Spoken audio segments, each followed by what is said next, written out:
Então a gente vai estar começando, né? O sistema nervoso.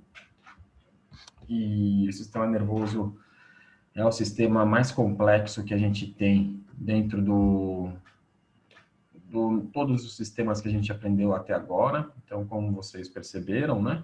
Vamos ter praticamente aí um mês de aula somente sobre o sistema nervoso, né?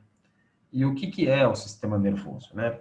Assim, primeiro que muitas disciplinas, né, muitos cursos de anatomia, e o nosso também, acabam fazendo uma parte específica para o sistema nervoso, que se chama neuroanatomia, né? E, inclusive, no curso de medicina, a gente tem, né, lá da Escola Paulista, né, no curso de medicina, é dividido também em anatomia e neuroanatomia, né? Com vocês da biomedicina, a gente dá primeiro a anatomia geral e depois a gente dá a parte de neuroanatomia, né? Sempre a gente faz alguma eletiva também sobre neuroanatomia e claro que essa eletiva vai tá, ao dispor de vocês aí a partir do ano que vem aí depois da vacina. Bom, e que retornarmos, né, às atividades.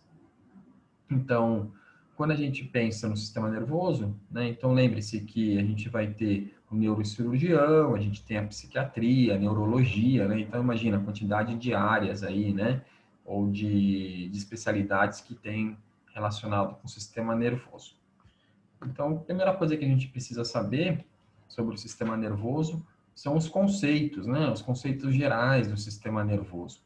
E isso é muito importante, porque sem esses sistemas e sem essa terminologia específica que a gente vai estar utilizando durante toda o curso, né, vai ficar muito difícil de vocês entenderem, né, o significado, né, ou entenderem a complexidade do sistema nervoso, que é o sistema mais complexo, né, do nosso corpo.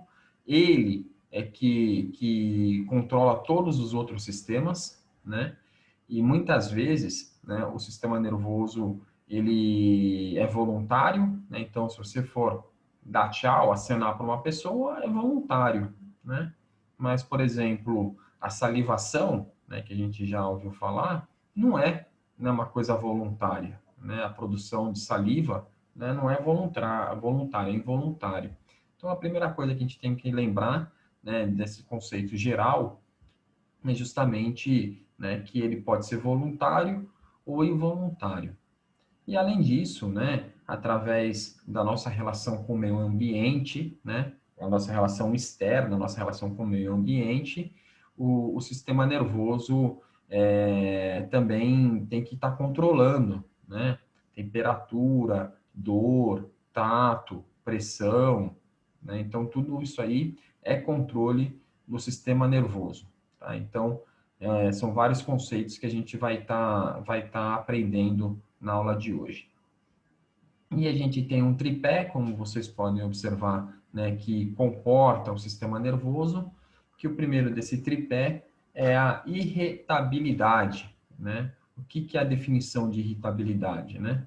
É a propriedade de ser sensível a um estímulo e que permite à célula detectar as modificações do meio ambiente, né? Então, esse conceito de irritabilidade, né, tem a ver, por exemplo, com as células que estão na superfície, né, do nosso corpo, né, na pele, né, que a gente chama de esterocepção, né, estero com X, né, de esterocepção, né, estero de fora, né, esterocepção, né, então, claro que se a gente tiver um estímulo, né, para calor ou para frio, para uma agulha entrando na nossa pele, né, a gente vai ter, que vai perceber, essas células vão perceber, né, que vai estar mudando, né, vai ter ocorrendo uma modificação no estímulo do nosso corpo, né, e dessa forma vai gerar algum impulso elétrico ali que a gente vai estar estudando ao longo do ano. O segundo vai ser a condutibilidade, né, que é a condução do impulso elétrico pela célula, gerando uma resposta em uma outra parte da célula, né? Daqui a pouco a gente vai estar falando sobre a célula, né? O neurônio, que é a célula que está dentro do nosso sistema nervoso, mas esse conceito é bem simples, né? Então, a gente vai ter uma parte da célula aqui, vamos supor que minha mão aqui é uma parte da célula, e aqui, onde está meu cotovelo aqui, seja outra parte da célula, né? Então, vamos supor que o estímulo nocivo veio nessa parte aqui no meu cotovelo, né? E aí, esse estímulo veio para cá e conduziu, né? Esse impulso que foi gerado aqui fora, esse impulso que foi gerado aqui fora, para essa região da célula, né? Então, esse conceito é justamente o conceito de condutibilidade, né? Então, a célula sofreu uma irritação, vamos pensar numa célula unicelular, né? A ameba, né? Então, a ameba, ela sofreu uma irritação de um lado dela, né? Esse lado da célula conduziu esse impulso para um outro lado da célula, e aí, claro que essa ameba, como resposta, né, a essa irritabilidade, ela sofreu um encurtamento, né, para fugir desse estímulo nocivo. Ou seja, a ameba, que é um ser unicelular, né, foi para um outro lado, e dessa forma ela fugiu desse estímulo nocivo. Tá? Então, se eu irrito a ameba de um lado, ela conduz esse estímulo até o outro lado e aí ela se encurta, né, para fugir desse estímulo nocivo, né? Então, vocês já devem ter brincado aí com alguma minhoca, né, que não é claro que não é um ser unicelular, mas vocês já devem ter percebido isso, né, no anelídeo, né, como que funciona essa forma de encurtamento e como que se faz, né, a contratilidade para fugir desse estímulo nocivo. E aí, claro, com o passar do tempo, né, a gente está falando ali dos unicelulares, né, anelídeos, moluscos, né, e aí entramos nos vertebrados, né, no critério de filogenia, né, e chegamos na espécie mais desenvolvida do planeta, né, de todas as espécies, que é o Homo sapiens, né, e aí surgiram o que o pessoal chama de funções corticais superiores do sistema nervoso, que é o que o ser humano consegue fazer, né? Então, aprendizado, memória, cognição, autoconsciência, intelecto e personalidade, né? Então, essas são algumas funções que a gente diz que é função cortical superior, é porque são funções que estão na cabeça, lá no córtex, tá? E que não tem uma ligação, né? Claro que tem, porque existe o aprendizado, né? Mas são funções intelectuais, vamos dizer assim, entre aspas, tá? Então, dessa forma, a gente tem essas funções aí corticais superiores que está relacionado com o nosso encéfalo, né? Lá dentro da nossa cabeça, na cavidade craniana.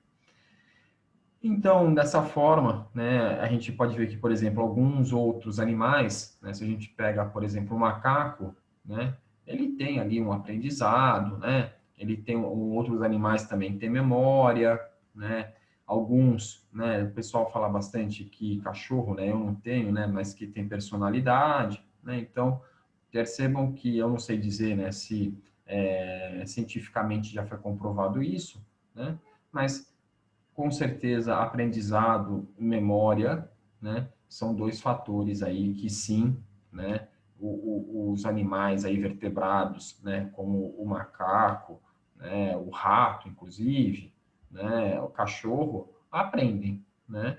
Eles têm que, você não dá para você ficar todo, você faz ensaios, né, pesquisas com esses animais, e tem vários vídeos de pesquisas sobre isso, né?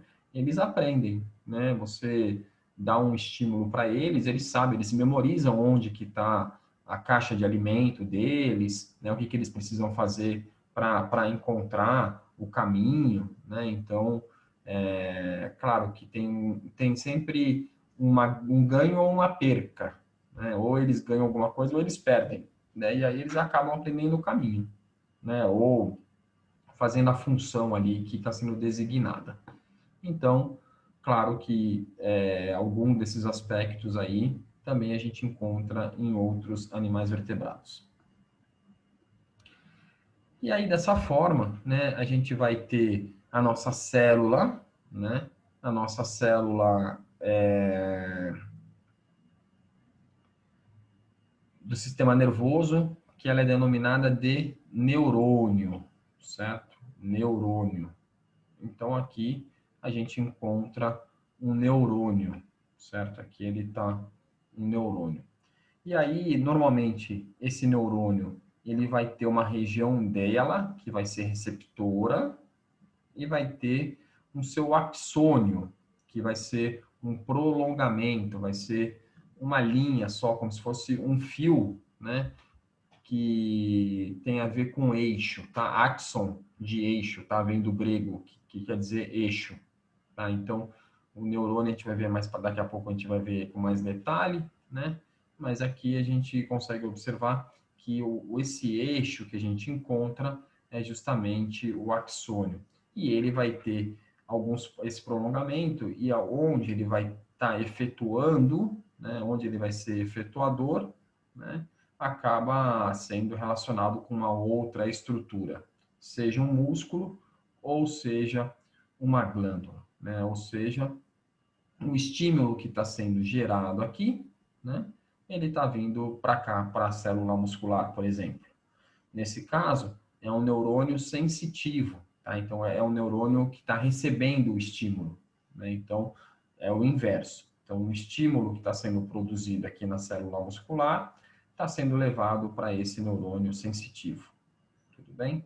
Então, dessa forma, a gente vai observar que sempre vai ter, nesse caso também é um neurônio unipolar, ele só tem um axônio, tá vendo? Só para um lado, ele não é bipolar, que poderia ter para o outro lado também, né? E ele vai diretamente ao seu órgão efetuador, que sempre vai ser um músculo ou uma glândula, tá? Ou uma pele, também tem outras, sempre não, né? Mas tem outras estruturas também que podem ser efetuadoras. Então, esse aí é um conceito muito importante, né, que a gente tem, que é justamente o conceito de neurônio sensitivo, né, ou neurônio motor, né? O neurônio sensitivo é o que a gente chama também de neurônio aferente. E neurônio motor é o que a gente chama de neurônio eferente. Por definição, neurônio aferente está situado na superfície e especializado em receber os estímulos e conduzi-lo ao centro. Isso é muito importante, né? Então, o estímulo que está sendo conduzido aqui, ele está sendo esse neurônio que está aqui, ele recebe e conduz, né, ao centro. Então, dessa forma, ele é um neurônio aferente, né? Percebam que ele é unipolar, ele só tem um polo, e esse que a gente está vendo aqui, esse prolongamento dele aqui, é justamente o axônio, que vocês já devem ter visto lá no ensino médio. E o neurônio motor eferente, né? Ele vai estar situado num gânglio e especializado na condução do impulso do centro até o seu efetuador, seja um músculo ou uma glândula, né? Então, aqui está o nosso neurônio motor eferente, né? Aqui está o axônio eferente e com a sua terminação nervosa aqui, né? Em várias células, né? Justamente nas fibras musculares, né? Que ele está recebendo o estímulo aqui na superfície, ou no tecido epitelial, né? E ele está tendo que retirar, né, essa estrutura, né? Então, esse organismo. Então, ele acaba puxando através da musculatura, que é justamente o que faz a locomoção, né? E entre o nosso axônio do neurônio eferente e o nosso neurônio eferente, né, o corpo de neurônio deferente, vai estar ocorrendo a sinapse. Então, o estímulo veio, a gente tem um neurônio aferente, que vai para o centro, e o neurônio eferente, que vem do centro. Tá? Então, se a gente for pensar em nós, né? Então, todos os neurônios, né? Ou que estão no sentido do nosso centro, do nosso sistema nervoso central, são neurônios aferentes. São neurônios que estão indo para o sistema nervoso central.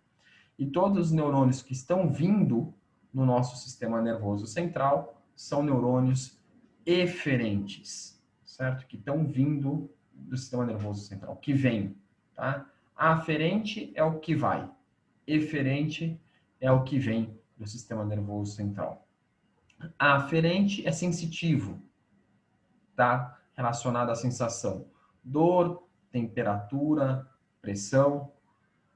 E o eferente está relacionado ao que essa resposta vai trazer, certo? Ou seja, no músculo ou numa glândula, né? Lembrem-se que as glândulas, elas liberam hormônios, né?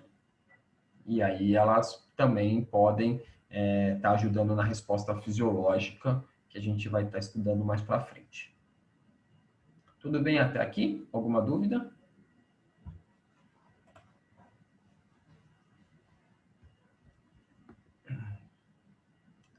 Então, aferência, a gente vai escutar muito essa terminologia, né? São aferentes neurônios, fibras ou feixes de fibras que trazem impulsos a uma determinada área do sistema nervoso. São eferentes os neurônios a fibras ou feixes de fibras que levam um impulso de uma determinada área do sistema nervoso, certo? Então, mais uma vez, aferência, desculpa, é o que está levando para o nosso sistema nervoso central e eferência é o que está trazendo, né, para o nosso centro, para o nosso sistema nervoso central. E quando fala neurônios, fibras ou feixes de fibras, né, são os axônios, né? Então, neurônios, as fibras que vão formar o axônio ou um conjunto desses, né, desses axônios ou somente uma parte deles que seriam os feixes. Então, aqui a gente vai ter dois exemplos, né? Então, desse lado esquerdo aqui, a gente está vendo uma comunicação entre o cérebro e o cerebelo, certo? Então, vai existir uma comunicação entre o cérebro e o cerebelo, né? Então, quando a gente começa a falar em comunicação no sistema nervoso, a gente fala em uma via nervosa, vai ocorrer uma via entre o cérebro e o cerebelo, e essa via, dependendo da onde está indo, para onde está indo, né, ela pode ser aferente no momento e pode ser eferente no outro momento. Então, quando eu falo que ela é eferente ao cerebelo, aferente ao cérebro. Então, ó, ela está saindo do cérebro e está indo para o cerebelo. E nesse caso aqui é o oposto, né? Ela é eferente ao cérebro e aferente ao cerebelo. Aqui ela está saindo do cerebelo e está indo para o cérebro, né? Então, às vezes a via é a mesma, certo? Mas a direção é contrária. Pode ser de mão dupla, tudo bem? E aí, claro que a gente tem que sempre falar da onde que está indo para onde que vai, porque aí fica mais fácil da gente entender isso nos livros também, né, na parte teórica e também na parte prática. E além desses neurônios, né, que são os neurônios que a gente fala aferentes e os neurônios eferentes, né, os neurônios sensitivos e os neurônios motores, a gente vai ter neurônios de associação, que seria um terceiro neurônio, né? Então, a gente vai ter um aqui, outro aqui, e um outro neurônio que vai estar situado entre eles, né?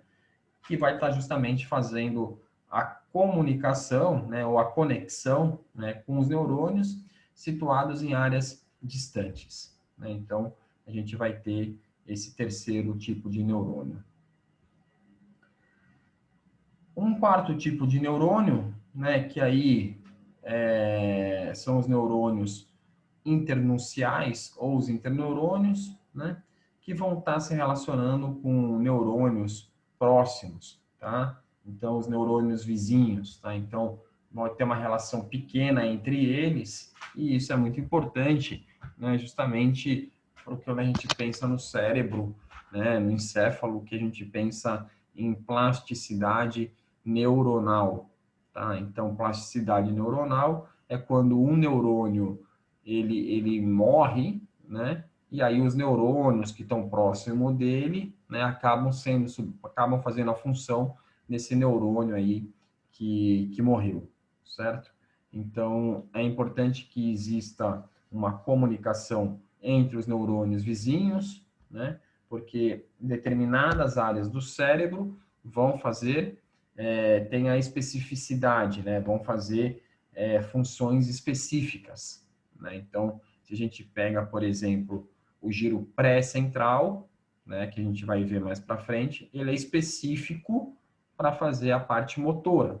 Então, todos os neurônios que estão lá estão relacionados com a parte motora, que vão mandar impulso para os nossos músculos estriados esqueléticos, né? Então, uma lesão em algum neurônio ali, os que estão ao redor dele vão tentar fazer essa função, tá? Então, é justamente essas conexões que vão ter entre esses neurônios vizinhos, que são os neurônios internunciais. Então, aqui a gente já está vendo um esquema polissináptico, né, onde a gente tem mais que uma sinapse. Aqui embaixo a gente observa aqui o tecido epitelial, vamos supor, né, o tecido epitelial está aqui, os músculos, né, e percebam que é um organismo muito maior do que aquele que a gente estava vendo anteriormente. Tá? É um animal segmentado. A gente observa aqui um estímulo nocivo, né, o calor. A gente vai ter um neurônio aferente vindo daqui, e aqui a gente tem um outro neurônio aferente. E provavelmente aqui vai ter outro neurônio aferente, e aqui vai ter outro neurônio aferente, mas só que o autor aqui colocou apenas 2. Então, percebam que esse neurônio aferente, através do seu axônio, né, ele está com o seu axônio sendo dividido, né, ele se bifurca no final dele, né, com um neurônio motor, certo? Eferente, que está vindo para essa célula, para esse grupamento de célula muscular aqui, e uma outra parte que está fazendo uma conexão, uma sinapse com o neurônio de associação, né? E esse neurônio de associação está fazendo uma sinapse com o neurônio eferente num outro segmento, né? Então, ou seja, o estímulo surgiu aqui, mas tanto aqui quanto aqui vai ocorrer a contratibilidade, né? Justamente porque vai ocorrer a sinapse aqui e esse aqui também vai se contrair, né? Então a gente vai possuir aqui um neurônio eferente aqui, um neurônio eferente aqui, dois neurônios aferentes, que eu estou mostrando para vocês, e um neurônio de associação entre eles, né? Que é aquele interneurônio, né? O neurônio de associação. Notam que esse neurônio aqui, né, aqui não aparece um outro, né, mas aqui também teria um outro neurônio de associação, né, levando esse estímulo também para esse grupamento muscular que estaria desse lado aqui, e a mesma coisa aqui teria outro entrando nesse grupamento muscular que está aqui. E percebam que esse neurônio aferente, ele pode receber estímulos, tanto desse neurônio aferente, quanto também desse neurônio de associação, desse interneurônio, tá? Então, ele recebe estímulos, seja por um, seja por outro. Tá? E percebam também que essa via que a gente está vendo aqui é uma via polissináptica. Então, está tendo uma sinapse aqui e ocorre uma outra sinapse aqui. Tudo bem? Então, dessa forma, a gente observa uma via polissináptica com dois neurônios aferentes, dois neurônios eferentes e um neurônio de associação, né? E lembrando que a parte de aferência sempre está na superfície, né? E a parte de eferência está no centro e indo, nesse caso aqui, para o órgão efetuador, que são os músculos. Esse é bem característico, né, do arco reflexo humano. Vocês já devem ter brincado alguma vez de arco reflexo, né? Quando você pega esse martelo, né? E normalmente ele se coloca nesse ligamento aqui, que é o ligamento patelar que a gente já estudou, né? E aí, na hora que você bate nesse ligamento, né? A perna se estende, né? O joelho se estende, tá? Por que que ocorre isso? Né? Justamente porque vai ter um arco reflexo, né? Que é justamente esse arco reflexo que a gente aprendeu aqui, né? Se vocês fizerem isso, dá para vocês fazerem isso em vocês mesmos, né? O pé, ele não pode estar apoiado no chão, né? Ele tem que estar livre. E observem que o martelo tem uma região específica, que é justamente nesse ligamento patelar, e quando se ocorre o arco reflexo, ele não chega, no caso, né, do homem, ele não chega até o encéfalo, né? Ele, depois que você faz o estímulo, que você percebe que foi feito o estímulo, tá? Então, o reflexo, ele é feito antes, tá? Então, um caso que se utiliza o arco reflexo é para saber se há alguma patologia, né? Para saber se a pessoa está com uma hiporreflexia ou uma hiperreflexia em casos clínicos, tudo bem? Então, se tem alguma lesão de neurônio motor, vamos dizer dessa forma, né? Então, eles são locais, tá? Na altura da medula.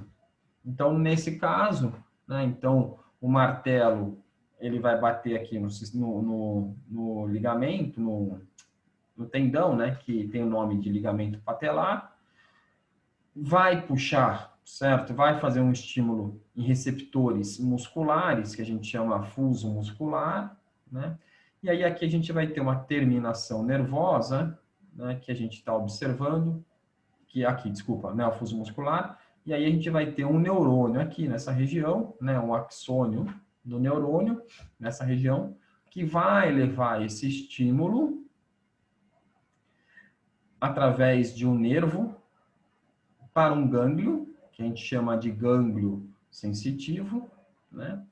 Esse neurônio está aqui, percebam que o corpo de neurônio, onde está localizado as organelas, né? Onde faz a síntese proteica, né? Tudo que está relacionado ao metabolismo neuronal, né? Está aqui no corpo, né? Então ele vai ter um axônio que está vindo para um lado, e ele tem um axônio que está vindo para o outro, ó, tá vendo? Então, ele não é unipolar, ele é bipolar, né? Para um lado e para o outro lado.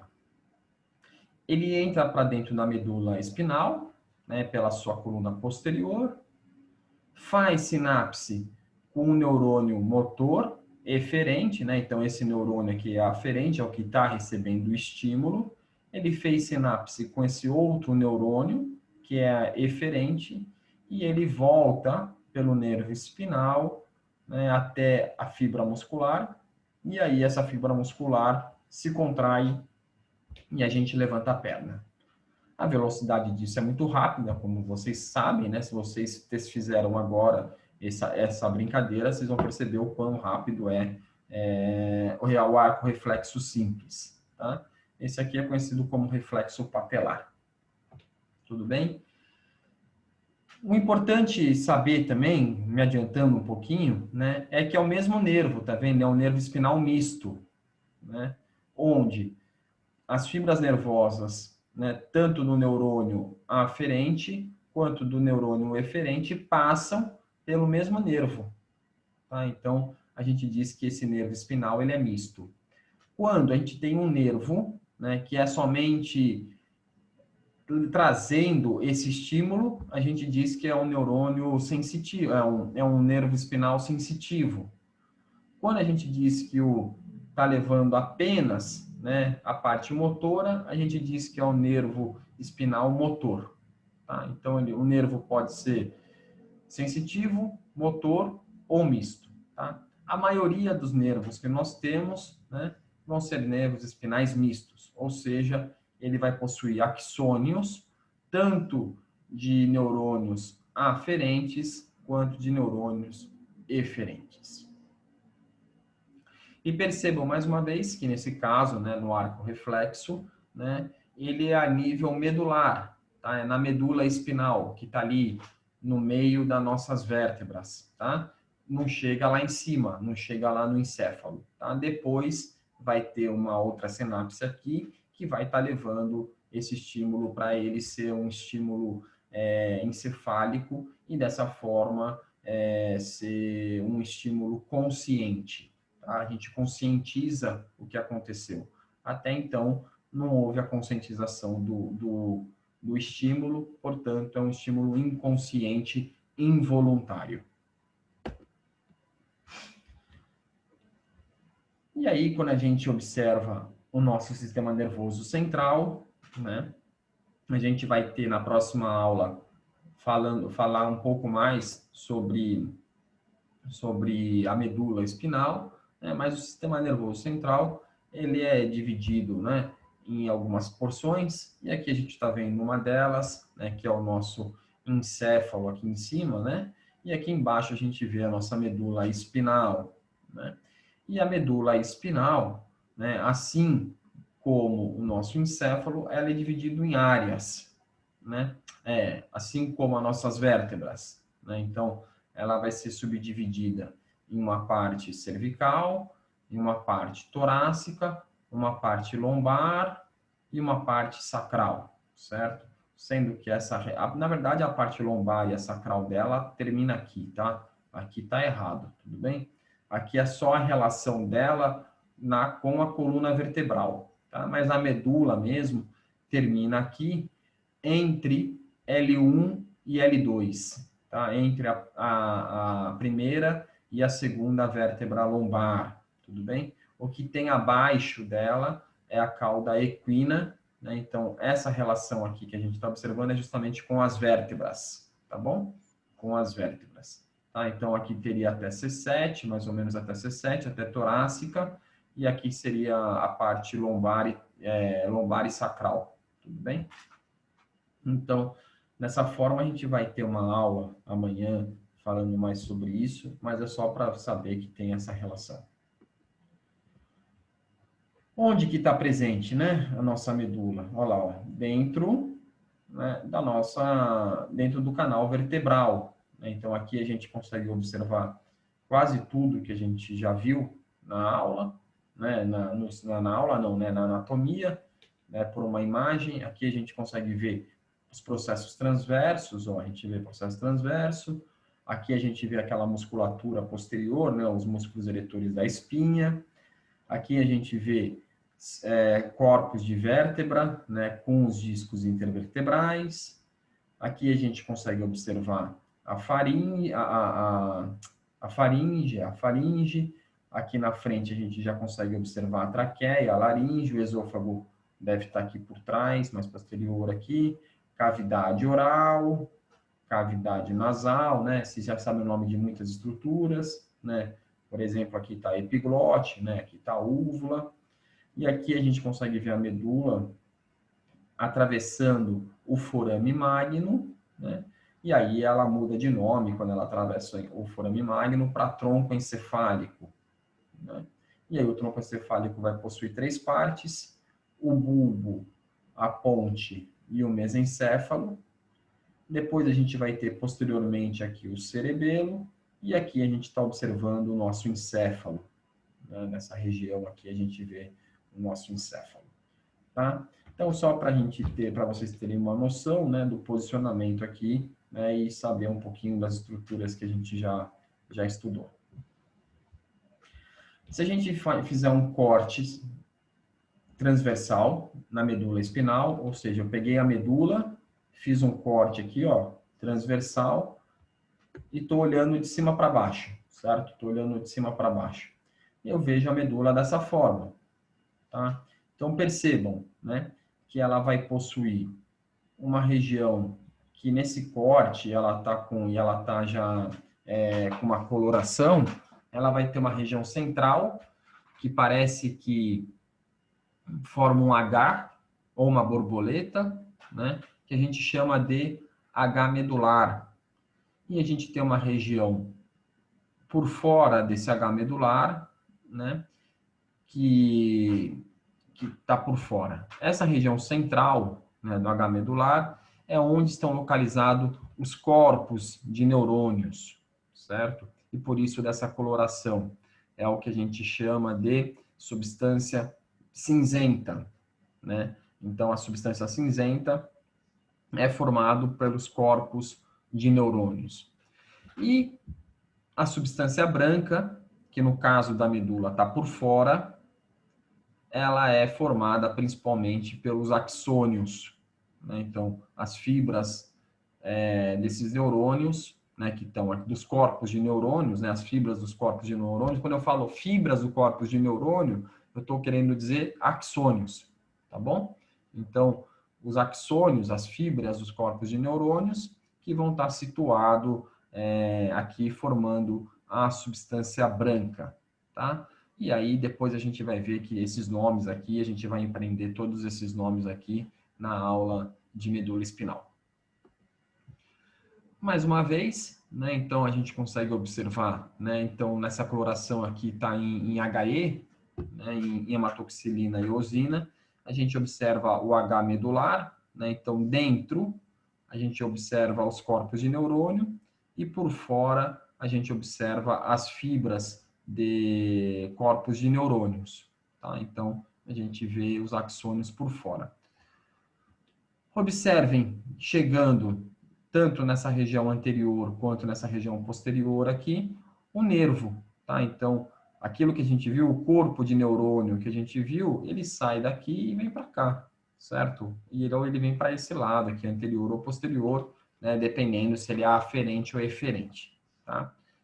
Sempre, quando for aferente, vai ser na raiz dorsal, na raiz posterior, tudo bem?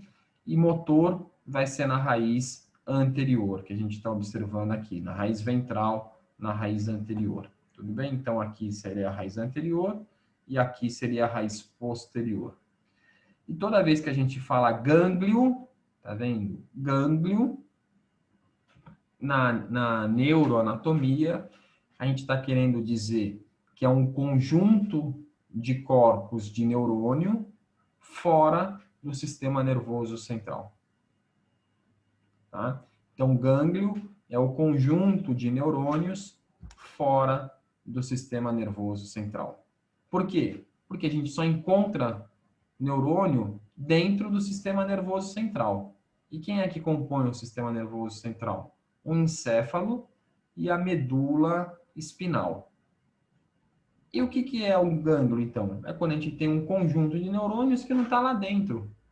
Não está nem dentro da medula e nem dentro do nosso encéfalo, né? Então, a gente vai ter a denominação como gânglio, tá? E por que normalmente fica o corpo de neurônio dentro, né, do sistema nervoso central e não fora? Justamente para que o tenha a proteção, certo? É uma célula que, como eu já falei para vocês, que ela não sofre mitose, ela não se multiplica, né? Então, ela precisa ser muito bem protegida. Então, mais uma vez, né, os neurônios sensitivos nos vertebrados possuem os seus corpos em gânglios sensitivos situado junto ao sistema nervoso central. Eu acho que a gente consegue explicar melhor nessa imagem, né? Então, é uma tendência evolutiva da centralização do corpo de neurônio. Então, a gente está vendo 3 famílias diferentes, né? Anelídeo, molusco e vertebrado, né? Eu acho que nem família né? Eu acho que é mais para cima, né? Na filogenia. E percebam, né? Que aqui a gente tem tecido epitelial, né? E aqui a gente tem um sistema nervoso central, né? Nos 3 moldes, né? Aqui a gente está observando o corpo de neurônio, né? Percebam que esse corpo de neurônio, ele é unipolar, com o seu eixo, né? Com o seu axônio, e o axônio terminando ali, fazendo as ramificações nervosas no sistema nervoso central. Então, é assim que funciona no anelídeo, né? Quando a gente pega um animal um pouco mais evoluído, né, o molusco, ocorreu uma centralização desse corpo de neurônio. Olha lá, ele chegou mais para próximo do sistema nervoso central, né? Contudo, ele vai ter dois axônios, né? Um para um lado, outro para o outro lado, né?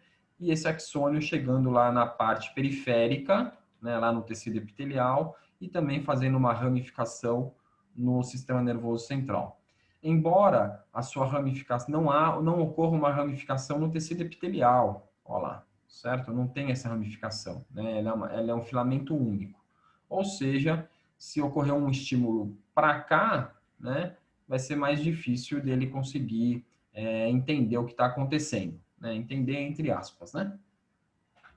E no vertebrado, né, ocorreu mais ainda, né, o corpo de neurônio ele ficou mais próximo ainda do sistema nervoso central, né?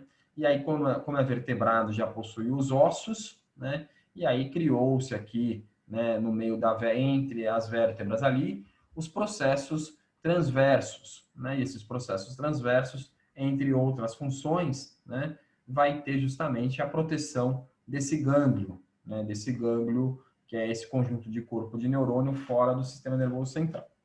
Percebam também que esse gânglio ele vai ser bipolar e vai ter a sua ramificação.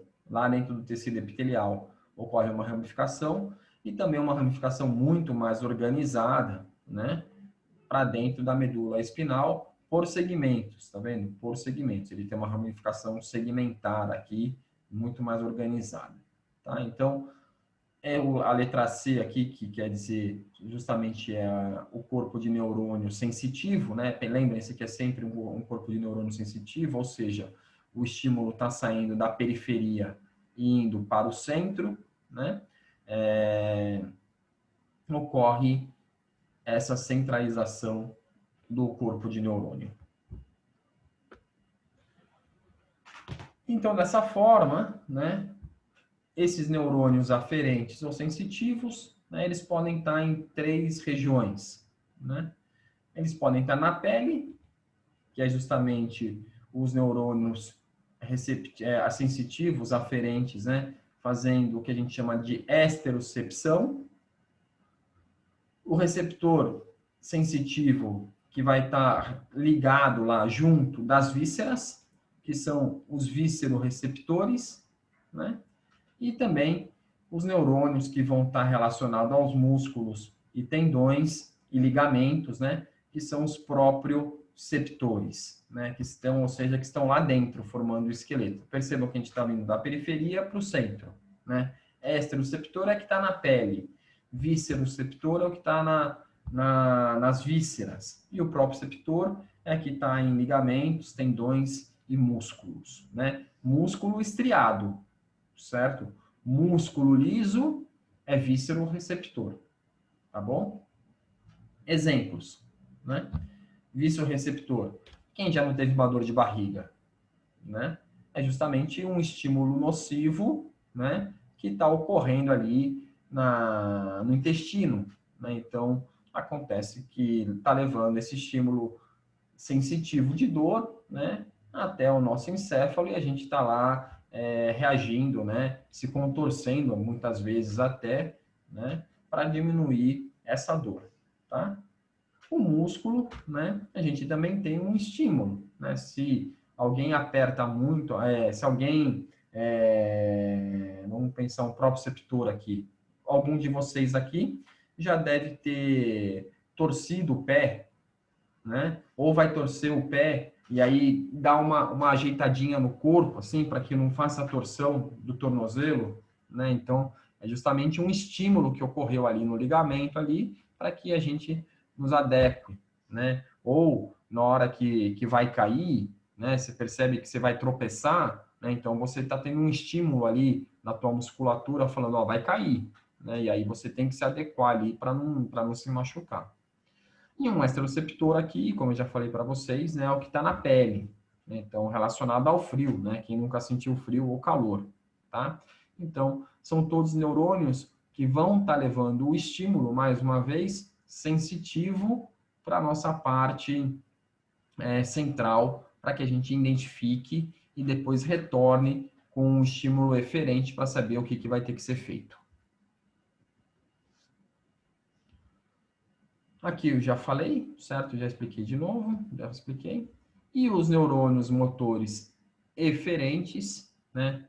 Que são os neurônios que vão estar localizados dentro do sistema nervoso central, né? A gente não tem esses neurônios fora do sistema nervoso central, eles estão dentro da medula espinal, no corno anterior da medula, certo? No corno anterior da medula. E como eu já disse para vocês, esses neurônios motores eferentes vão estar inervando os músculos estriados esqueléticos, tá? E eles podem ser denominados de outra forma, né, como neurônios motores primários, neurônios motores inferiores e a via motora de Sherrington. Tá? Essa última aqui usa muito pouco, tá bom? Neurônio motor primário e neurônio motor inferior se utiliza mais, tá? Então, mais uma vez, os neurônios motores eferentes, né? Eles podem estar localizados, eles podem ser primários, porque também tem um secundário. E ele pode ser inferior, porque também tem um superior, tá? E aqui a gente está falando apenas dos neurônios motores que estão relacionados na medula espinal, tá? Por isso que é inferior, porque está na medula espinal, não está lá no nosso encéfalo, tá? Se tivesse no nosso encéfalo, é o neurônio motor superior, tá? E aí, vocês vão ver mais para frente, na parte clínica, quando vocês estiverem vendo a parte clínica, que neurônio motor superior, né, uma lesão de neurônio motor superior é diferente de uma lesão de neurônio motor inferior, tá? A musculatura vai ficar espástica ou a musculatura vai ficar vai ficar, oh meu Deus, espástica é quando não consegue movimentar, né?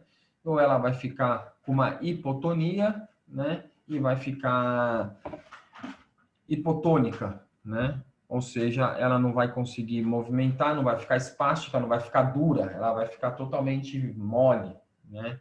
Que é justamente a diferença, uma das diferenças clínicas que tem em lesões de neuromotor inferior e lesão de neuromotor superior, tá?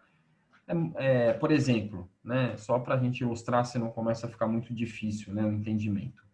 Quando a gente tem um acidente vascular encefálico, né, um AVC, um derrame, popularmente chamado, né, o neurônio motor que está sendo morto, que foi ali lesionado, é um neurônio motor superior, que está na nossa cabeça, né?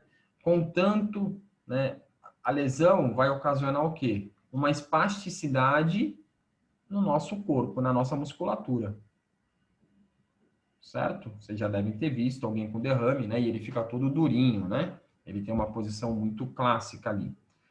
Agora, se a pessoa tem uma fratura de medula vertebral, né? Uma fratura de coluna vertebral com ruptura da medula, né?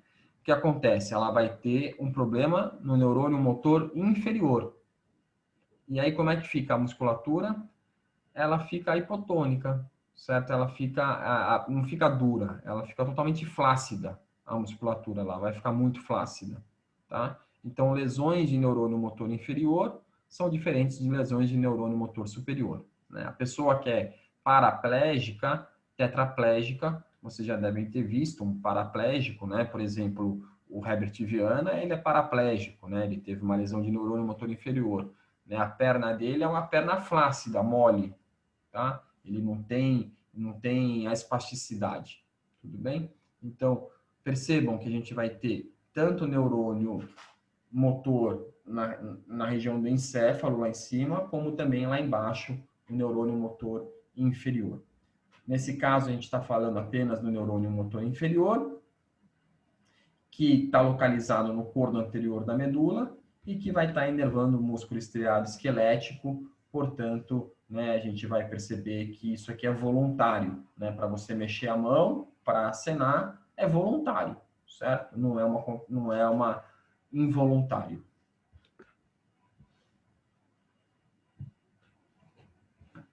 Quando a gente vai ter neurônios eferentes, certo?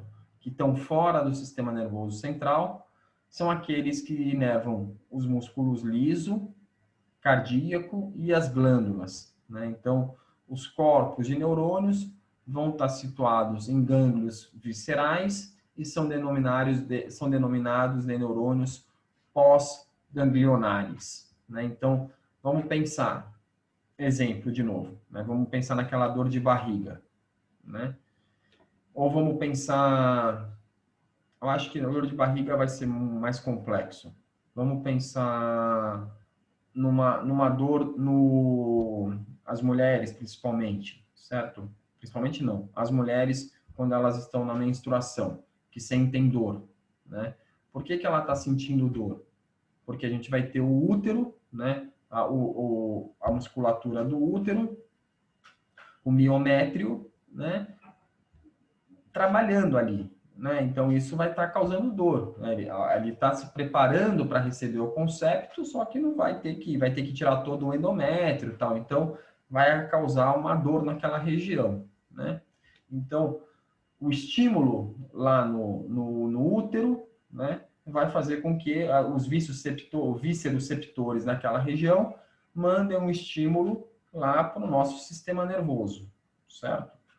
O nosso sistema nervoso, né, ele vai trazer um outro estímulo, e aí percebam que não é consciente, né, é diferente do frio, do calor, né?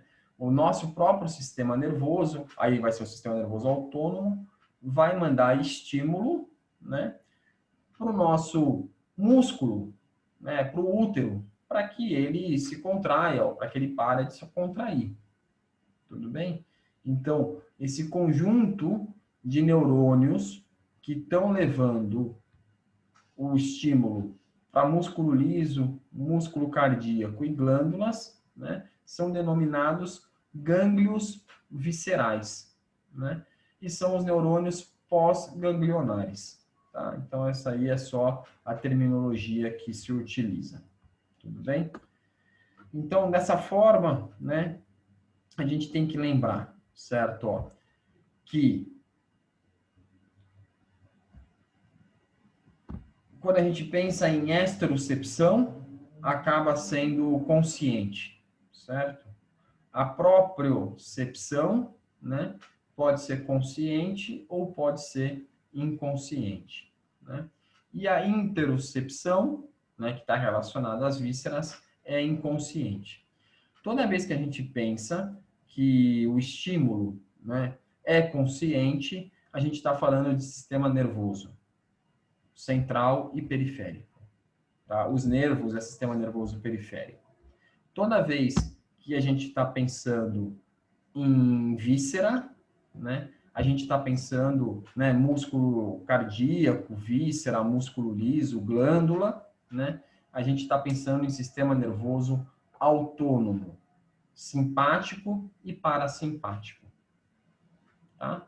E aí, quando é sistema nervoso autônomo simpático e parasimpático, né, é inconsciente, tá? Então, a gente não tem como fazer, que é, por exemplo, quando tem a salivação, que eu falei para vocês agora há pouco, né? Pela parótida, pela sublingual e pela submandibular, tá? Então, percebam que a gente vai ter estímulos e vias diferentes, tá? Que a gente vai estar vendo aqui ao longo do mês. Existem diversas formas de encéfalo, né? Então, percebam, né? Desde do camundongo, né? Gato, cachorro, gorila, né? Até chegar na mais desenvolvida, que é a do homem, tá? Percebam que esse desenvolvimento, né, do encéfalo, o gorila já está bem parecido com a gente, né? Ó, percebam, né? Como é bem próximo da gente, né? Percebam que ele vai ter essas fissuras, né? E vão ter essas fissuras que a gente observa e vão ter essas regiões aqui que vão estar salientes, né? É justamente como se a gente pegasse uma linha, né? E fizesse com essa linha várias ondas. Então, a gente aumenta a superfície de contato, né, ou o tamanho dessa linha, no menor espaço, né? Porque, claro, que isso aqui, essa massa encefálica, né, ela pesa e ela seria muito grande. Então, a gente não pode ser tão grande porque a nossa musculatura precisa segurar, tá? A gente está bípede, né? Então, a gente precisa segurar essa musculatura, essa cabeça, para que a gente consiga ficar na posição correta com o menor gasto de energia possível, tá? Então, por isso que a gente vai ter um processo evolutivo, né, em relação à forma do nosso encéfalo. Então, dessa forma, né, o sistema nervoso possui dois tipos de células, neurônio ou células da glia, né? Aí os neurônios, sim, certo? Mais uma vez, podem ser divididos, né, em neurônios motores, neurônios sensitivos, interneurônios ou neurônios nunciais, né?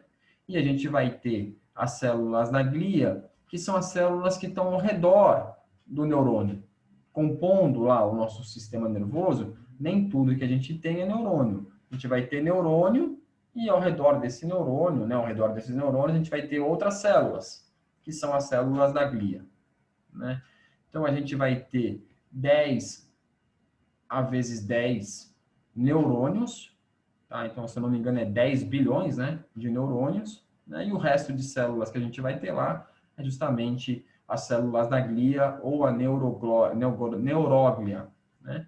E essas células da glia, se é no sistema nervoso central, elas vão possuir um nome, e se é no sistema nervoso periférico, elas vão possuir outro nome, tá? E qual que é a função, né, dessas células da glia? Ocupar os espaços entre os neurônios, sustentação, revestimento ou isolamento, modulação da atividade neuronal e defesa, fagocitose, respostas inflamatórias, secreção de citocinas e de fatores de crescimento, mielinização, embainhamento e suporte trófico, e ações para o crescimento e reparo dos neurônios periféricos, certo? Então, tudo isso aqui é função que a gente vai ter dessas células que estão ao redor do neurônio, dos neurônios que são as células da glia ou a neuróglia. Então, como eu já falei para vocês, o neurônio ele vai ser subdividido, né? Vai ser dividido em 3 partes: o corpo celular, ou também o pericário. Alguns autores denominam o pericário, que é o corpo celular ou pericário, onde justamente vai estar o citoplasma dessa célula, né? Então, é onde vamos encontrar ali complexo de Golgi, retículo endoplasmático, ribossomos, centríolos, né? Nem tantos, né? Centríolo acho que nem tem, né? Porque não faz mitose, né? Não tem porque tem centríolo, né? Então, todas as organelas que compõem mitocôndrias, né? Todas as organelas que compõem ali a célula, tá? Então, o corpo de neurônio, que também é denominado de pericário. Depois a gente vai ter os dendritos, né, que são curtos e formam como se fosse uma árvore, tá? Então dendrito vem do grego dédron, que significa árvore, e axônio, que vem do grego axon, que significa eixo. Então aqui a gente tem um neurônio bem característico, com o seu corpo de neurônio, né? Então a gente observa as organelas, né? Esses corpúsculos de níquel aqui, que são organelas, né? A gente vai ter o nosso axônio, certo? Olha lá, ó, o nosso axônio, e aí ele se bifurca no final, né? E depois a gente vai ter a sua segmentação ali para que ocorra ou uma sinapse, né? Ou, por exemplo, vai sempre ocorrer uma sinapse, né? Mas vai ter esse final aqui que vai ser por uma placa muscular, uma placa motora, né? justamente para que faça o estímulo, né? O estímulo motor. Ou a gente vai possuir os dendritos, né? Que vai ser a árvore aqui na periferia, né? Onde está vindo o estímulo, né? Então, percebam que, por exemplo, desse dendrito aqui, vai ter um outro dendrito, ou um outro axônio, ou um outro corpo de neurônio, com quem esse corpo de neurônio, né, esse neurônio está fazendo a sinapse, né, está fazendo a conexão. Então, percebam que a rede ela vai se expandir, tá? Sempre para o órgão efetuador vai estar indo o axônio. E para suas comunicações, né, próximas, né, vão estar indo os dendritos, né? Observem que o axônio ele é revestido por uma bainha, né, de mielina, né? Essa bainha de mielina a gente encontra apenas a gente encontra não em todos os neurônios, né? Então, quando tem essa bainha de mielina, a gente diz que são neurônios mielinizados, e quando não tem esse contorno, essa bainha de mielina, a gente diz que são neurônios amielinizados, tá? E por que que ocorre? Para que serve essa bainha de mielina, né? Justamente para que o impulso elétrico ele não se perca, né? A quantidade de energia que esteja passando aqui fique nessa região, ou seja, ele é um isolante, né? Ele é um isolante. Então, a bainha de mielina, a gente observa aqui entre elas também, a gente vai ter nódulos de Ranvier, ó, tá vendo que são esses nódulos aqui. Então, quando chega o impulso elétrico, né, ele vem passando daqui para cá, para que fique mais fácil, né, esse impulso e mais rápido, porque ele precisa ser rápido, ele pula, ele saltita, né, de um nódulo para o outro nódulo, tá? E aí ele não perde, ele ganha velocidade e ele está, claro, esse impulso elétrico, ele tá sendo protegido, né, pela bainha. Então, dessa forma, né, a gente tem fibras que têm a bainha, tem fibras que não têm a bainha. Fibras que não têm, né, a bainha, a gente chama de fibras amielinizadas, onde a velocidade de condução do impulso elétrico é menor do que das fibras mielinizadas, ou seja, das fibras que possuem a bainha de mielina. Portanto, essas bainhas têm uma maior velocidade na condução do impulso elétrico, né? Essas bainhas de mielina, né, elas são formadas no sistema nervoso central ou periférico por células diferentes, tá? Ou seja, essa célula de Schwann que a gente encontra aqui, né, que está formando a bainha de mielina, como vocês podem observar, a gente encontra no sistema nervoso central, tá? E a bainha de mielina que forma o sistema nervoso periférico, a gente chama de oligondrócitos, que é a bainha de mielina no sistema nervoso periférico, tá? Então, dessa forma, a gente vai possuir aqui o nosso neurônio e as principais características dele. Mais uma vez, certo? A gente consegue observar bem aqui, ó, o nosso corpo de neurônio, né? Aqui a gente está observando o eixo dele, o axônio dele, né? E observem os dendritos, né? Ó, fazendo conexões, né? Esses dendritos fazendo conexões. Aqui a gente consegue observar, né, mitocôndria, o núcleo, né, o complexo de Golgi, né? A gente consegue observar retículo endoplasmático, né, e o axônio está aqui também, ele vai ser bipolar, né, tá indo tanto para um lado quanto para o outro, e os dendritos, olha lá, ó. Então, o axônio desse neurônio, né, ó, fazendo sinapse aqui, ó, certo? Olha lá, ó, fazendo a sinapse aqui, né? Aqui a gente está tendo uma outro axônio, ó, fazendo sinapse aqui, certo? Então, percebam, né, que ele pode estar fazendo, ó, esse axônio fazendo sinapse para trás aqui, né? Então, percebam que a gente vai ter várias comunicações desse neurônio, né? podendo ser no corpo de neurônio, podendo ser no eixo dele, no axônio, ou podendo ser até no dendrito. Tá? Então, vocês vão ver lá na fisiologia que isso acaba fazendo com que a gente tenha diferentes nomes, né, dessas sinapses. E percebam que esse daqui eles são mielinizados, olha lá, ó, certo? Tá com uma bainha revestindo, tá vendo? Ó? Essa bainha aqui é justamente a bainha de mielina, tá vendo que está revestindo aqui o axônio, né? Fazendo com que, então, o impulso elétrico corra mais rápido. Professor, Oi, Edu. tem alguma doença que afeta essas bainhas de melina? Ah, sim, sim, sim.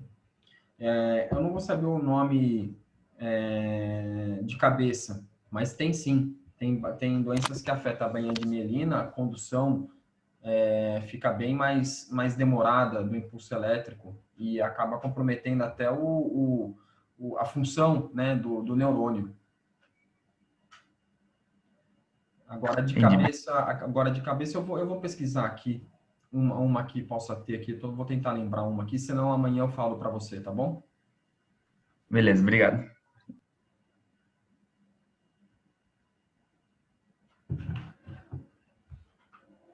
Então, né, os neurônios, né, diferenças entre neurônios e as neuroglias, né, as neuróglias, né, então, os neurônios não possuem a capacidade de mitose após completa diferenciação, exceto os neurônios denominados grânulos, né, que são neurônios especiais, né, que estão localizados no cerebelo, no bulbo olfatório, e os neurônios sensoriais primários, que está localizado lá no epitélio respiratório. Tudo bem? Então, somente esses neurônios aqui, né, os grânulos que vão estar no cerebelo, os neurônios sensoriais primários e também os neurônios no bulbo olfatório, que vão ter a capacidade de fazer a mitose. Nenhum outro faz mitose. Tá? Depois, claro, que tem a sua diferenciação, a sua capacidade de mitose completa, diferenciação. Tá? Isso aqui é muito importante, certo? Porque essa diferenciação ocorre nos primeiros anos de vida, né? Vamos supor, eu não sei falar exatamente a data, mas vamos colocar aí 4, 5 anos, tá? 3, 4, vai, 4 anos, né, que ocorre essa diferenciação completa. Para que isso ocorra e para que ocorra uma maior capacidade de mitose, né, o que tem que ter? Alimento. A pessoa não pode ser uma subnutrida, né, ou desnutrida, né? Então ela tem que ter um estímulo, né, e também ela não pode ficar ali sem nenhum estímulo. Ela tem que ser estimulada e ela tem que se alimentar bem, ela tem que ter qualidade de vida, né? E o que ocorre muito pouco, né, em países subdesenvolvidos ou pobres, né? Então, claro, que a quantidade de neurônio, presta atenção, a quantidade de neurônio não tem a ver se a pessoa é mais ou menos inteligente, certo? Isso não tem a ver, tá? Mas quanto mais neurônios ela possui, né, maior força, né, maior capacidade que ela vai ter, né, de fazer uma ou outra função, tá? Então, é muito importante, né, nos países subdesenvolvidos, e existe isso, né, mas eu quero só passar essa informação para vocês, né, a importância que tem os primeiros anos de vida de uma criança, né, para todos os sistemas, mas em especial para o sistema nervoso, porque é justamente nesse momento em que está formando aí as principais células do nosso organismo, que, para mim, são os neurônios, tá? Já as células acessórias, que a gente já viu que tem um papel importantíssimo, né? Mas não tem uma função de condução nervosa, que não tem a função de mandar os estímulos, né? Mas que tem as outras funções, como fagocitose, sustentação, né? Revestimento, que a gente acabou de falar, né? Elas já possuem, né? As neuróglias, elas já possuem a capacidade de fazer mitose após a sua completa diferenciação. Tá? Então, essa é uma grande diferença que tem aí entre essas duas células. Muita gente chama de células da glia, tá? Células da glia. E aí as células da glia, né, elas vão ter formatos diferentes, né? Então, percebam, né? A gente pode ter uma astroglia, uma microglia, uma oligondroglia, que foi que eu falei para vocês, né? E as células de Schwann, né? Então, observem, né?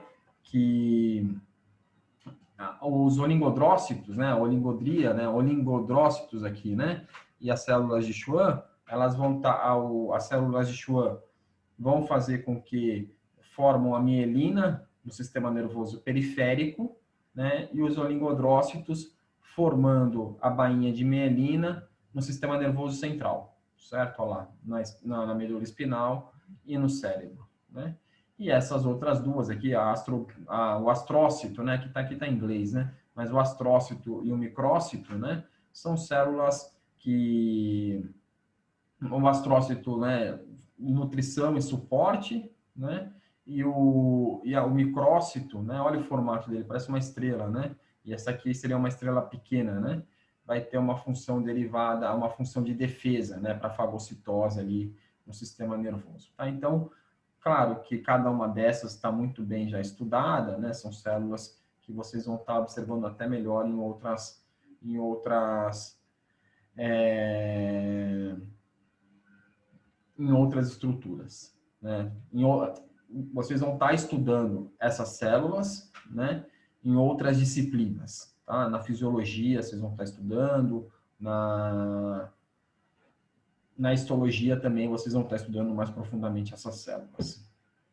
Gigerson, toda alimentação, né? Ela tem que ser balanceada, né? Tem que conversar bastante com um nutricionista para saber, né, qual que é o tipo de alimento que a criança tem que consumir, tá? Mas eu colocaria a proteína, tá? Como um alimento essencial aí no desenvolvimento da criança como um todo, em especial do sistema nervoso, tá? Mas, claro, que precisa também de carboidrato e também precisa de gordura, tá? Então, e claro que também precisa de fibras, precisa de água, né? Precisa de tudo, tá? Mas pensando só nesses tipos, né? Que vai trazer a energia, né? O metabolismo energético, né? Gordura, proteína e carboidrato, né? Eu acredito que a principal fonte de alimento seja a proteína, tá bom? Mas eu não sou especialista, né? Teria que conversar com um nutricionista para a gente se adequar a isso.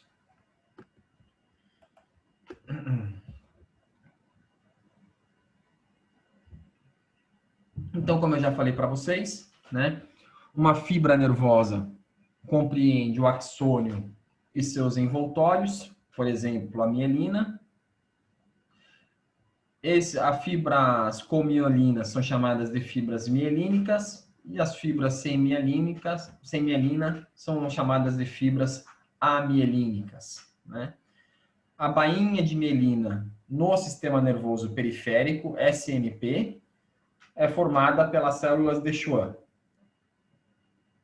E a bainha de mielina no sistema nervoso central é formado pelos oligodrócitos, certo? Então, são a bainha, só que as células são diferentes, como a gente observou aqui, né? Então, aqui é uma característica, né? Aqui a gente está vendo a fibra passar no meio e ela ao redor, o oligodrócito ao redor, né? Percebam que vai ter 3, né? Axônios aqui, né? Formando, né?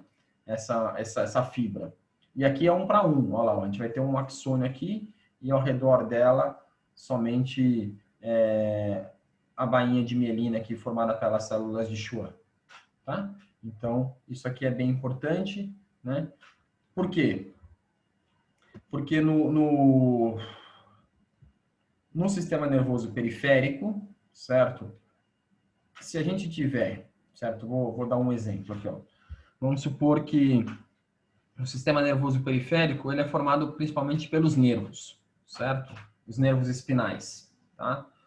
Então, vamos supor que eu vá pular um muro aí, ou faça um corte, tá? Fiz um corte e tive uma lesão de sistema nervoso central, de nervo, tá? Sistema nervoso periférico, tudo bem?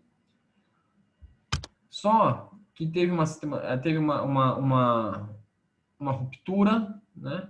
Só que está muito próximo, né? Então, cortou o cordão ali, cortou o axônio, ou seja, o estímulo não consegue passar, né?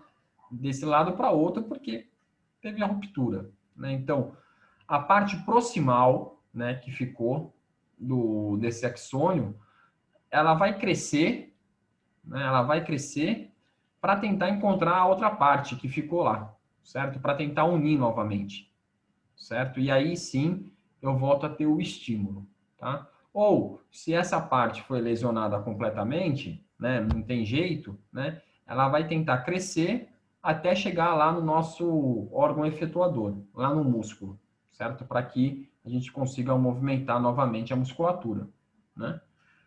Então, pensando em termos práticos, assim, né? Se eu tenho um fio, certo? Eu tenho o ruptor, eu tenho a lâmpada e eu tenho o fio. Se eu cortei o fio, não vai acender a lâmpada, né? Então, é como se o fio crescesse novamente até a lâmpada. E na hora que ele chega na lâmpada, a lâmpada acende novamente, certo? Ou eu contraio o meu músculo novamente. Isso só ocorre, né, no sistema nervoso periférico, porque as células de Schwann dão essa possibilidade de ir crescendo a bainha e depois vem o axônio e cresce por dentro. Só pode ter só dessa forma, tá? Já os oligodrócitos no sistema nervoso central não têm essa capacidade. Então, uma lesão de sistema nervoso central, né, onde teve a ruptura, né, do axônio lá no sistema nervoso central, não vai conseguir fazer isso. Então, é uma lesão permanente, tá? Em média, né, se as células de Schwann, né, o axônio consegue crescer, em média, ele cresce 1 milímetro por mês, certo? Podendo chegar até 3 milímetros com uma boa fisioterapia, né? Fazendo alguns estímulos, ele pode crescer um pouco mais, tá? Mas, claro, que tem a dificuldade nesse crescimento e para ela achar o caminho, né? Porque vocês estão vendo a complexidade que não é ali entre artérias, veias, tecido conectivo, né? Então, ele precisa achar o caminho, né? E não é que a outra parte do outro perdeu, né? Não é que, né? Ele vai ter que encontrar esse outra parte do axônio para poder novamente mandar o estímulo. Tudo bem? E essa outra parte não pode morrer, né? Porque se morre a outra parte, né? Então não adianta nada, né? Se ela perde a vascularização, né? Ela vai morrer, a célula vai morrer e aí não vai adiantar nada. Então existe toda essa complexidade que tem em lesões periféricas, tá? Então, as lesões periféricas, sim, elas podem ser reversíveis, tá? Já a lesão central, né, de células de neurônios centrais, de axônios de neurônios centrais, né, já não consegue mais ter essa capacidade de regeneração. Sistema nervoso central, né, a gente vai ter áreas com fibras nervosas mielínicas e a neuróglia, né, as células da glia. Como eu já falei para vocês, né, vão formar a substância branca, né? E áreas de fibras nervosas amielínicas, né, com neuróglia e corpos de neurônio formando a substância cinzenta, tá? Então, notem, né, que na substância branca, as fibras nervosas possuem, nesse caso, os oligodrócitos, né? E lá na substância cinzenta não vai possuir os oligodrócitos, tudo bem? São amielínicas. E aí a gente vai perceber que vai ter muita conexão, né, entre neurônios dentro, né, da substância cinzenta, vai ter muita conexão dessa, né, e aí são células sem bainha de mielina, tá bom? E aí também formando a substância cinzenta, né, as células ali de revestimento, de proteção, né, que são as células da glia, e claro, né, o corpo de neurônio. E notem que aqui, ó, neuróglia e neuróglia a gente encontra nos dois, mielínica e amielínica, e aqui corpo de neurônio, aqui a gente não tem corpo de neurônio, certo? Olha lá, não tem corpo de neurônio. E aí, baseado nas cores em vivo, né? O nome, substância branca e substância cinzenta, né, é baseado nas cores em vivo, tá? E a gente vai ver tanto substância branca quanto substância cinzenta na medula espinal, como eu já mostrei para vocês, como também no encéfalo, né, e cerebelo, né? Então, o tronco encefálico sempre vai ter substância cinzenta e substância branca.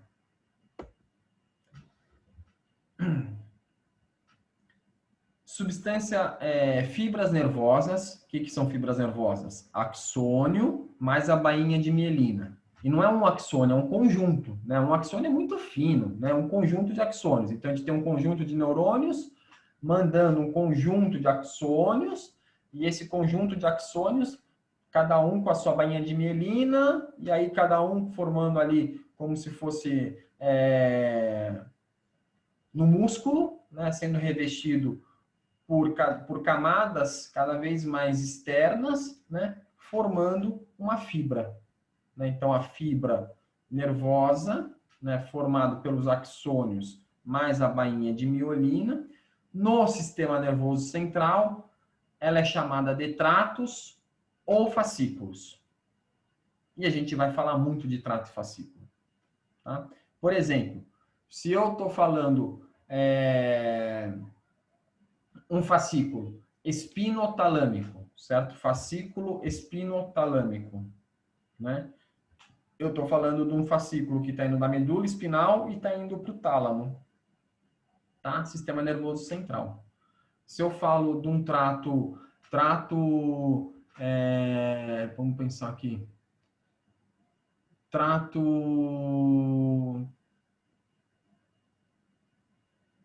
agora não veio nenhum.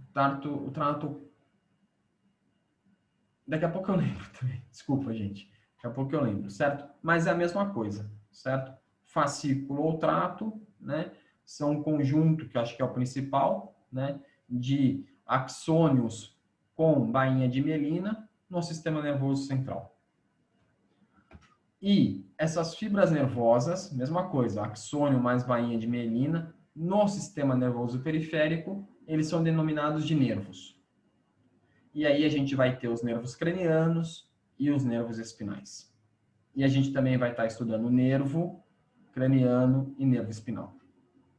Tudo bem?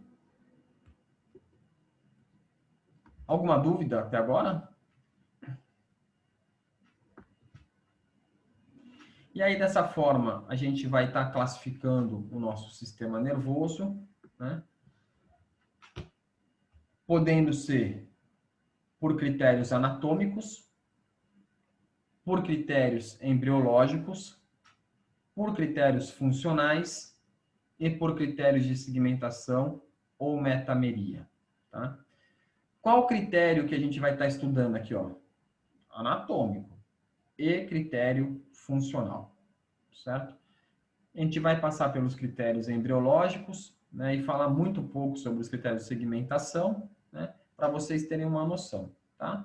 Mas claro que a gente vai estar usando os critérios anatômicos durante a nossa aula, e por isso que a gente dividiu o estudo do nosso sistema nervoso central naquelas aulas que eu já mostrei para vocês aí anteriormente. Então, essa aqui é a classificação segundo o critério anatômico, né? A gente vai ter o sistema nervoso central dividido em medula e encéfalo, certo? O encéfalo, por sua vez, ele vai ser subdividido em cérebro, tronco encefálico e cerebelo.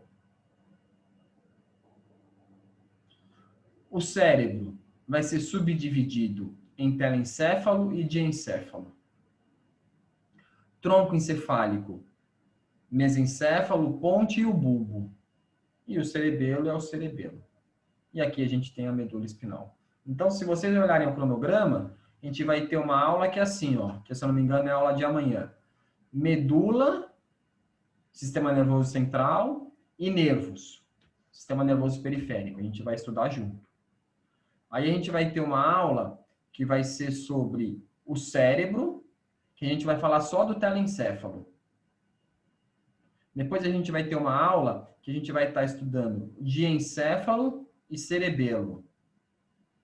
a gente vai ter uma aula que a gente vai estar estudando só tronco encefálico, certo? Então, a gente vai dividir a nossa aula, né, conforme essas regiões específicas do nosso sistema nervoso central, tá bom?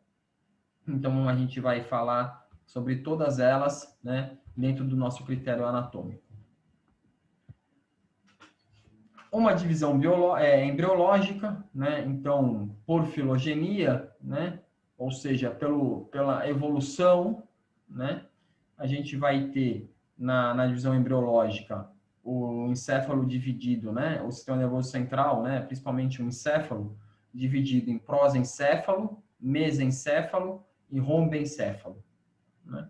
Sendo que o prosencéfalo, né, embriologicamente, após, né, o nascimento, vai estar formando o telencéfalo e o diencéfalo, que a gente acabou de ver, que o telencéfalo e o diencéfalo formam o cérebro, certo? Formam o cérebro. O mesencéfalo, né, na sua divisão embriológica, continua como mesencéfalo, né? E percebam que na anatomia, na divisão anatômica, ó, o tronco encefálico vai formar o mesencéfalo, a ponte e o bulbo, tá? Lá não, no embriológico não, mesencéfalo fica mesencéfalo. E o rombencéfalo vai estar formando o metencéfalo, que vai ser a ponte e o cerebelo, e o mielencéfalo vai estar formando o bulbo, certo? Então, percebam que na anatomia, no critério anatômico, o mesencéfalo vai ser mesencéfalo, ponte e bulbo, e na divisão embriológica, né, o robencéfalo vai estar formando o cerebelo e a ponte, e o miencéfalo vai estar formando o bulbo, tá? Então, são divisões distintas aí que a gente vai ter. Acaba se falando muito pouco, né, a gente, né, lá na embriologia, vocês vão ver mais, tá? Dessas três. Tudo bem? A gente fala muito pouco sobre prosencéfalo, mesencéfalo e robencéfalo, mas é importante saber, porque, claro, né, o tecido aqui é o mesmo, né, o ectoderma, né, endoderma, né, vai ser o mesmo, né, o tecido nervoso ali, na verdade, né, vai ser o mesmo para a formação dessas estruturas aqui que a gente vai ver mais para frente, né, no pós-natal. A divisão funcional do sistema nervoso, né, que eu já falei um pouquinho para vocês, né? A gente vai ter o sistema nervoso somático e o sistema nervoso visceral, né? O sistema nervoso somático aferente e eferente, e o sistema nervoso visceral aferente e eferente. E aí o sistema nervoso eferente é o sistema nervoso autônomo, simpático e parasimpático, tá? Toda vez que eu penso em sistema nervoso somático, certo? Ó, eu estou pensando num sistema que é consciente, tá bom? Que vai ter a ver com o sistema nervoso periférico. Toda vez que eu penso no sistema nervoso visceral, eu estou falando daqueles critérios. Aqui eu estou falando de esterocepção e propriocepção, tá? Quando eu estou falando de sistema nervoso visceral, eu estou falando interocepção, né?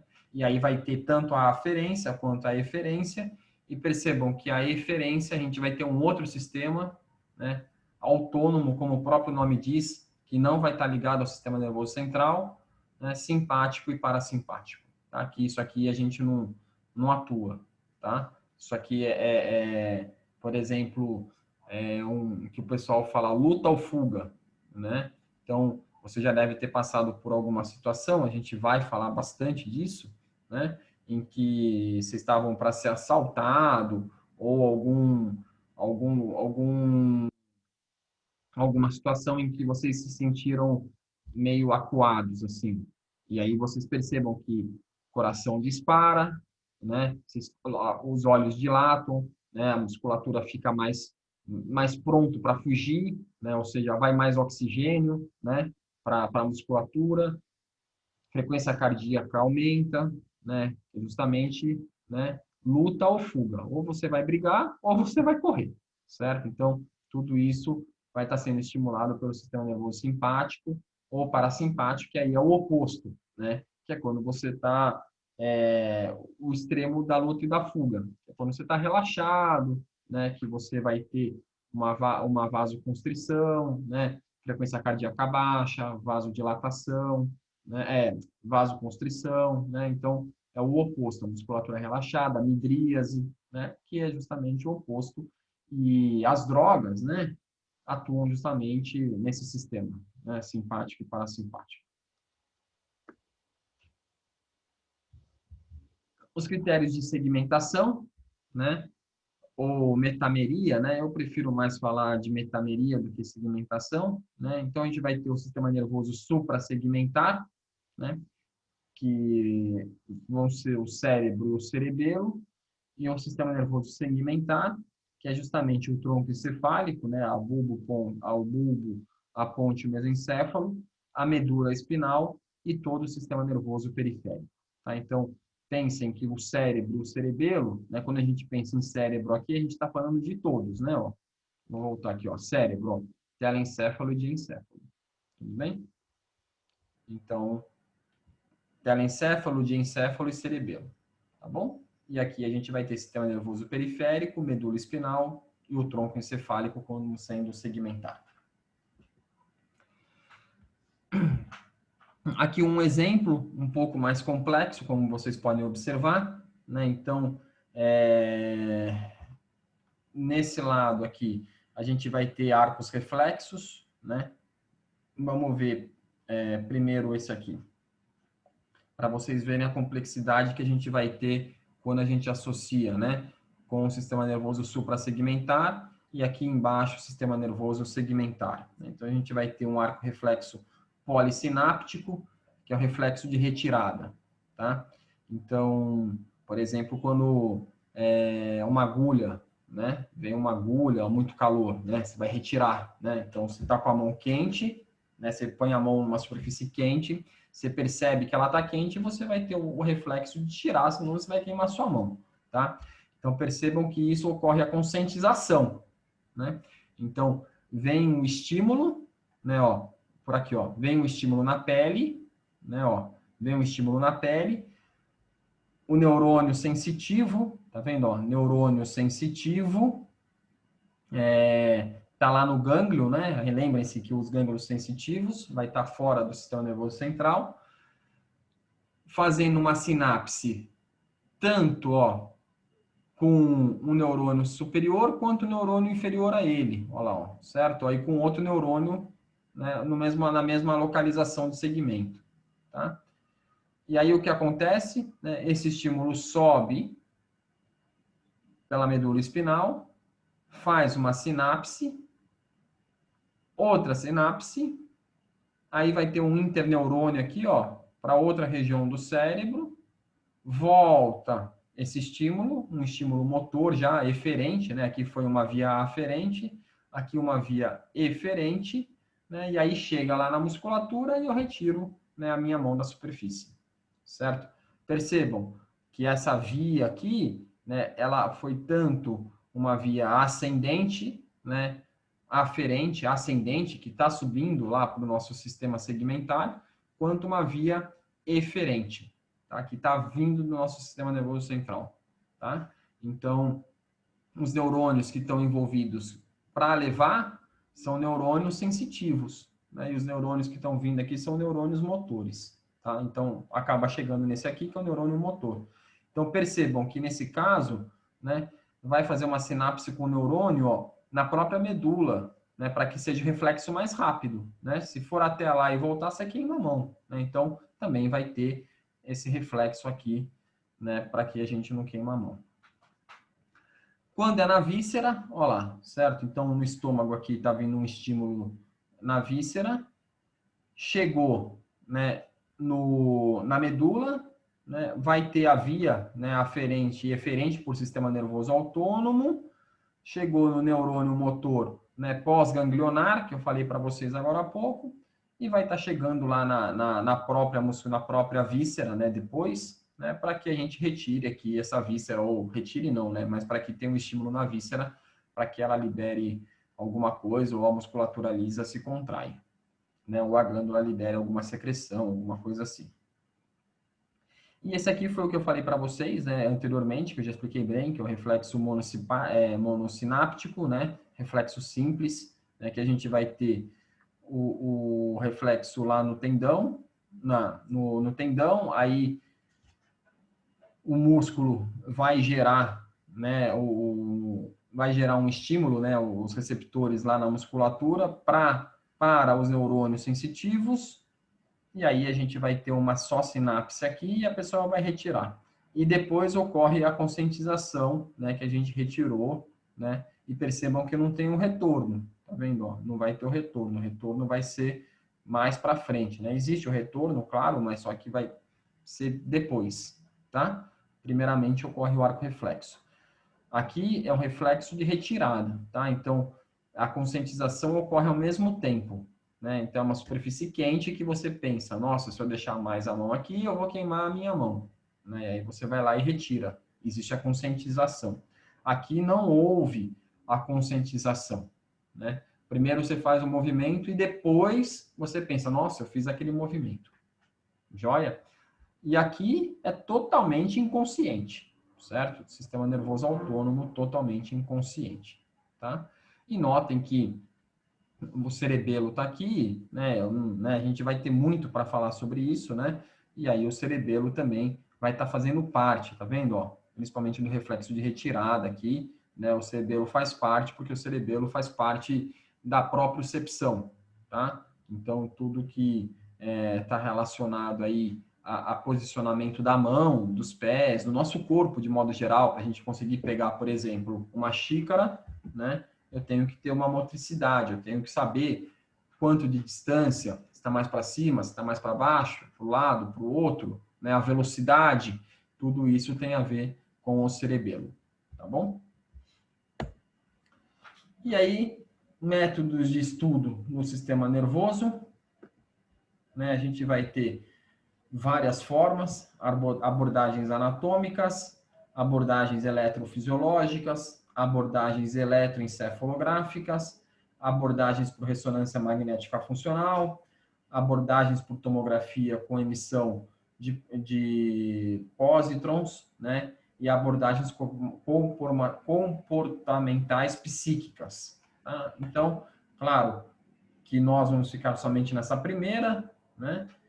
Mas existem essas outras abordagens, né? E aí, caso, né, eu já teve estudante que falou para mim, nessa turma mesmo, que quer estudar neuro, né? Então, provavelmente ele vá para alguma essa área um pouco mais profunda aqui, né? Mais para frente, tá bom? Mas sem uma abordagem anatômica sólida, né? Sem um aprendizado sólido do sistema nervoso, né? Você não vai conseguir fazer nenhuma das outras, tá? Então, por isso que é importante ter uma boa base no estudo. E aí, dessa forma, a gente termina a nossa aula sobre generalidades do sistema nervoso. Tá bom? Alguma dúvida? Professor,